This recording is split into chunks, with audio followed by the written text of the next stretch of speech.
Before I head to bed, I want to do this video. It's a follow-up to my two videos, one of which is on the 200,000 who've been brought into Canada to become either permanent residents, defined in our Constitution as a permanent citizen. We're going to get into that. We're going to get into a lot more of getting into the facts of what is and what isn't. So I know it's late and I probably won't get many viewerships tonight on it, but it's okay. This is really important.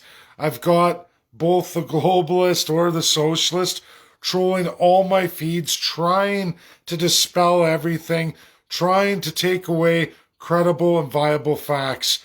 For all those who haven't looked at my report on the page, which is a follow-up post, which clearly articulates every single federal leader immortalized on Twitter going through this, and in fact, calling anyone who says anything about unemployment or is unemployed, somehow it's their fault, they deserve what's going on, and it has nothing to do with immigration in COVID-19 lockdowns. Okay? So we're not allowed to group together. We all know this. We're not allowed to travel interprovincially. Non-essential travel, they say. Meanwhile, this immigration system is essential right now. They're deeming it, and they took from January 1st to December 31st 200,000 new Canadians. And they're not Canadian citizens. Understand this. I didn't write the Constitution. I want to change the Canadian Constitution. I want to get rid of all of the ignorance and all of the old, outdated, not of this world terminology, mostly colonialism, but it'll all be presented to you when we get to that time with the party. Why this is so important to share. I have already backed up all the data, everybody. I cannot be myth busted on this stuff. It's impossible. Guys are trying, but they're both either one, they're in the Liberal Party and they're total the social part of the reset, or B, they're a conservative who absolutely exploits foreign labor and are part of the globalist narrative to lower your wages, to make you worth less, while they take the money and wealth and share it out on the foreign market world. And most of them have an accent. They themselves were permanent residents who became Canadian citizens. It's a joke, but we're going to go through everything step by step in factual data, because I know how it works. These politicians think they're going to trick me and they're going to say, oh, we can get you. You can't get me. I have studied the Canadian Constitution, as I have hundreds and hundreds of constitutions out there. You have no idea who you're talking to or what you think you're going to try and get away with. I can't always answer every comment. Many of my posts, I lose it all, and I can't track the feeds, especially in sharing. So it's out in that world. I don't get to respond anymore. People think I do, but I can't. And even on my own feed, I can't. First permanent resident, and I wrote it down. In the Canadian Constitution, permanent resident is the permanent citizen. They don't have to live here. They're not actually a Canadian citizen, but they've been given permanent resident status, meaning for their lifetime they can come and go from Canada. They don't even have to live here, but they get all the rights equal of that to a Canadian citizen. As even if you got full Canadian citizenship, or you're a Canadian citizen by birth. The permanent resident in our Constitution gets the equal rights to everything the Canadian citizen gets, except for they don't have to live here. They can go back home and stay there as long as they want. Currently in Hong Kong, there are a mass amount of people in Hong Kong who are permanent residents, permanent citizens. They've never ever even been to Canada. Bet you all didn't know that. There's a lot of that throughout the Commonwealth. Next part of the permanent resident, which is permanent citizen, is the TFW, which is temporary foreign worker throughout Canada. All those Ontario farms, BC farms into Alberta, exploited there's a great documentary. I was involved with one of the public sector unions and the United Commercial Food Worker Unions to fight back this narrative. There was a movie made, a documentary. It went out. I was all involved with that about 6 years ago, okay? I took that on. A lot of my brother and sister Boilermakers, one particularly Dale, knows what we did with this, what we tried to accomplish at the time. We've been fighting that system, going all the way back to 2004, okay? So Canada, PM Justin Trudeau made all temporary foreign workers, whether they had jobs or not, permanent citizens, meaning they're entitled to all the benefits, whether there's a job or not, instead of they go home after their job's done. I don't like any program like that. I just don't think it's appropriate to make people permanent residents, permanent citizens, according to our Constitution, getting all those rights and freedoms applied to them, all the social programs, everything, and they don't even live here, okay? Then we get into the family reunification program. Everybody, you don't have a Canadian passport. You're automatically now a permanent citizen. You had a family member sponsor you. You may have never even been to Canada, but you applied through the immigration program for family reunification. Never worked a day in your life in Canada. Could be grandparents. They're automatically into old age security. Never paid into it in their life. None of it. They automatically get with their passports from whatever country they live in. Once they get their papers back with the stamp permanent resident, permanent citizen, they take their passport from the country they currently live in, jump on an airplane, fly to Canada. They have their permanent citizenship papers through immigration with their foreign passport, meaning they didn't live in Canada. That is family reunification since the entire COVID-19. People from another country who've never been here before jump on a plane during non-essential travel, lockdowns, restrictions to come here to be permanent residents, permanent citizens. And then they apply for Canadian citizenship. That could be now or never. Either way, they're entitled to all of the same rights and freedoms according to the Canadian Constitution that all of Canadian citizens are. See the problem here? A problem with our Constitution. Now we're going to get into immigration and refugee. Maybe they're essential workers classified or skilled workers or knowledgeable workers. During COVID-19, people who applied for immigration status got it and were flown here to Canada with their passport, getting the same thing. I'm a permanent resident, i.e., permanent citizen according to our Canadian Constitution. Again, I didn't write it. I didn't bestow all these powers. That's the terminology. I didn't make it. They're not Canadian citizens. They're permanent residents with all the same rights and freedoms of a Canadian citizen. They come with their foreign passport from the country they're from, with their papers stamped, you're now a permanent resident, come to Canada and get all the afforded perks according to the KIC website, which is absolutely the government of Canada.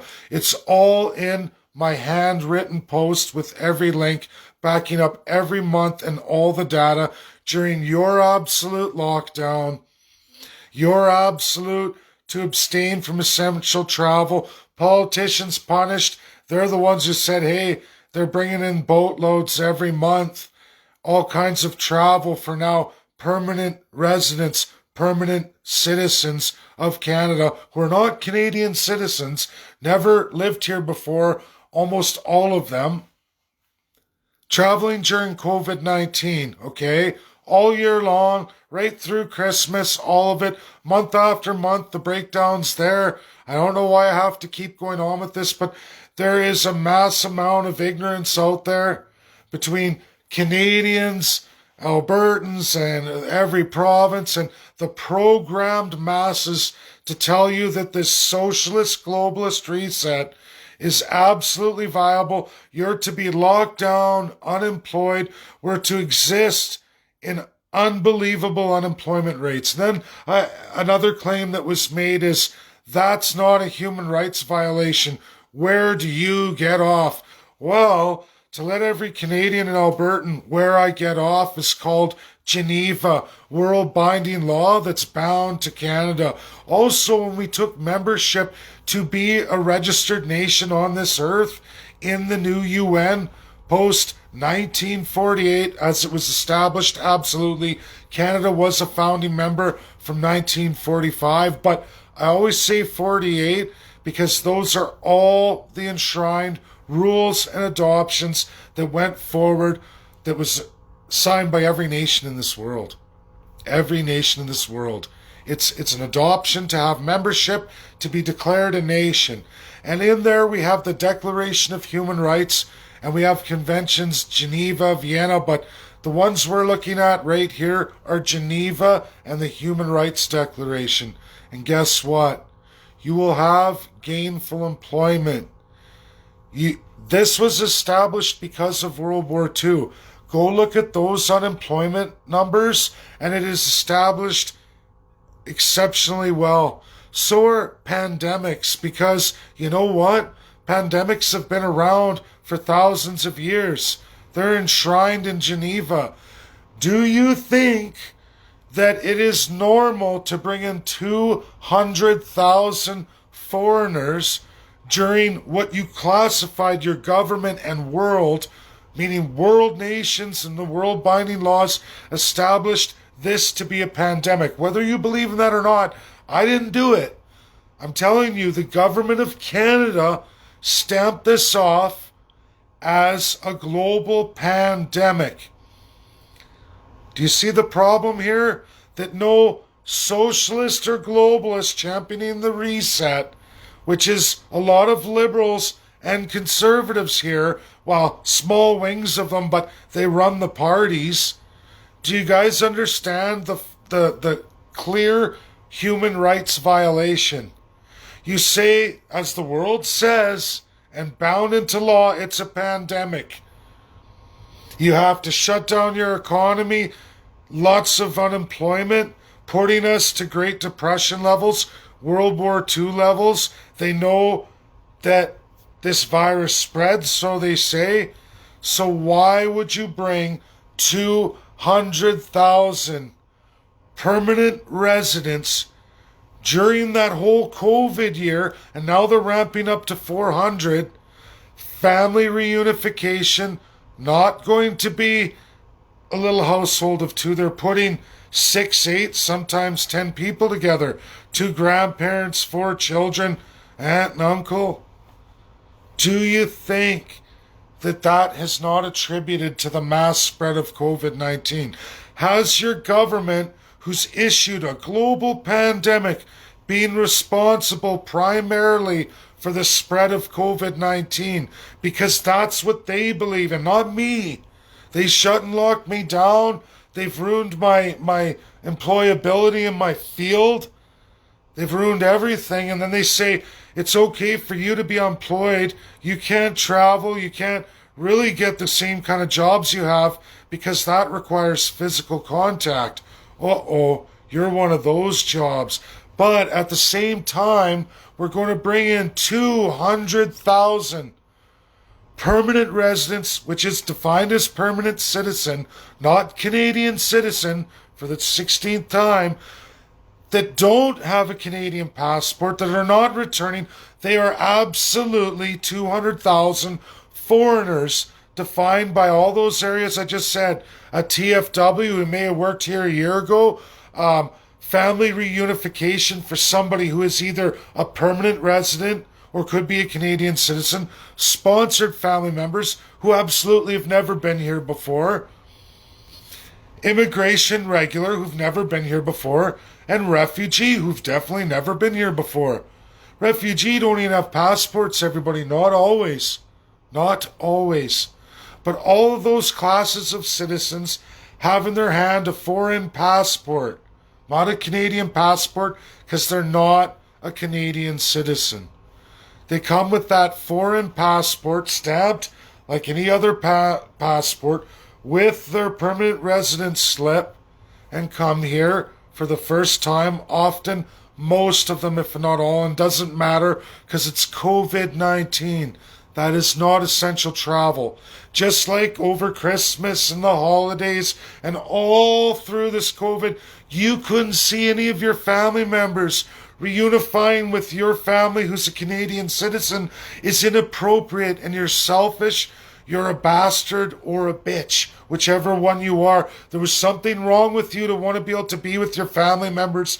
Many people died alone because you could kill them with COVID-19, but this is okay. Over 200,000. Again, almost all foreigners, absolutely. There was nobody with a Canadian passport because that would make you Canadian citizen, and that is absolutely not what we're talking about here. We're talking about brand new Canadians minted who are not Canadian citizens yet, but have gotten permanent status through permanent residence, permanent citizen, not Canadian citizen. Not Canadian citizen. So I hope that has filled a lot of people in here. This is absolutely true.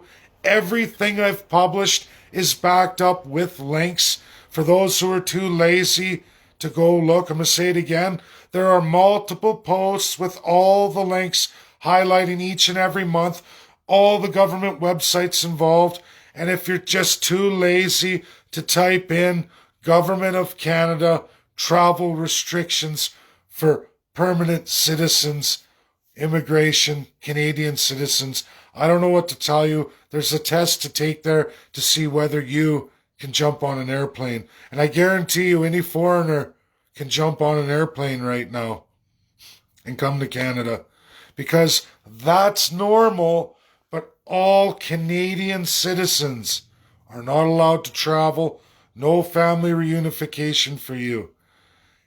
If you don't understand what your politicians are doing, I don't know what to tell you. Absolutely evil, absolutely a human rights violation. According to Geneva and according to the Declaration of Human Rights, all of you are bound to, signed on. Our country has been since 1948, 1946, but that is the law binding. Check it out. Geneva's serious business. And if you don't think all these gross violations that Canada alone is doing against all the rest of the world and the five allies, and that's not going to affect how Canada's treated on the world stage, you haven't been paying attention. They hate our guts. Rio Tinto in BC and also on the East Coast, and all the horrible labor clause provisions Canada allowed to go through, those provinces allowed to go through, Jason Kenney, my premier, Bill 32 allowed to go through. Every time we violate treaties or international binding law, we get a little bit more punishment every time. The problem is, since Stephen Harper, the level of how much alienation from the Allies is at the max. We're at the lowest international recognition we've ever been in. People telling you about, oh, but the EU loves us, or let's cheer on Kanzik. We don't have binding law power. We're not a veto-wielding country, and we will always be kicked to like a can like everybody else. And when you start behaving like you are a Security Council member, which Canada has not been for now over a decade, almost 2 decades, because of Stephen Harper, I don't know what to tell you. Canada is not what it was, and it's never going to be. Because we keep violating every kind of human right. We have outstanding human right violations we don't want to address. It's why we have Crown land. Did anyone ever ask, how come Canada has all this Crown land? What's that about? Do you think when people go through citizenship and immigration, they talk to them about First Nations, treaties, unsettled claims, ceded and unceded land? We are horrible and despicable. We're hated throughout the international community. We're trying to pass an UNDRIP right now, trying to hose so many more into this. And the world's saying, Up yours, Canada. We know what you're trying to do. The Allies have already shot us down, but we're on drip. Like we're going to trick all the First Nations into stealing what's left. BC, Quebec, the Atlantic provinces, many of them are unceded, meaning outstanding claims, never ever even signed treaties, left outstanding. It's all the British side, right? And that's okay. A lot of the Atlantic admits all this, but BC is the real joke here in Canada. There are so many academics and citizens of BC who try to get away from all this. They're lunatics. They don't realize they're the grossest human rights violators in British Columbia, especially mainland and the island. One of the grossest human rights violators in all of Canada. But yeah, they're the first ones to talk about First Nations rights and somehow they're all good people. It's one of the most horrible provinces in First Nations in all of Canada. They're one of the leading worst in all of Canada. And there's others. I'm just pointing that out because BC loves to fly on that banner, but the reality is it's a big joke. Canada is a big joke, a massive liar. And you know what? There are massive, massive globalist socialist conspirators inside both Liberal, NDP, actually all three, and CPC, who absolutely know exactly what's going on, but choose to always try to change the narrative and somehow justify where they're complete and utter and total scumbags. Absolute human rights violators right here in Canada. The worst of the worst. Worst. UK, many citizens of UK, worst of the worst, have some kind of sick, pre-programmed delusion that they come here, they're superior to every Canadian, and then they try to train everybody into their superiority complex. The third-class citizen way down here, that's normal. This is normal. Autocracy's never normal. And there is no elite status that should be in this world. It should all be on your abilities and what the things that you provide, not your preferred status in life, how the political parties affiliate for you and pass laws that determine your success at the expense of everybody else. But that is absolutely Canada. And if you don't know that by now, if you can't share these truths and you're afraid or you're going to listen to liberal insiders or CPC insiders who are absolutely in the business of exploitation. In many nations, they're outlawed. Those kinds of people would literally be strung up in the street by a rope, if not having their heads cut off. It's disgusting. It's gross. This is Canada. This is what we are. And it's amazing that so many people don't see what's going on here, or when the truth is presented in clear, undeniable facts, they still try to dig through it and make their own narrative. Pathetic, low-life, disgusting. And these kinds of Canadians absolutely must be addressed. And this is why the Canadian Constitutionalist Party has to go through. We have to address all of these radicals, lunatics, autocrats, every single one of them, party by party. It's time to address it. That's the only way. Thanks, everybody. Take care. Have a great night.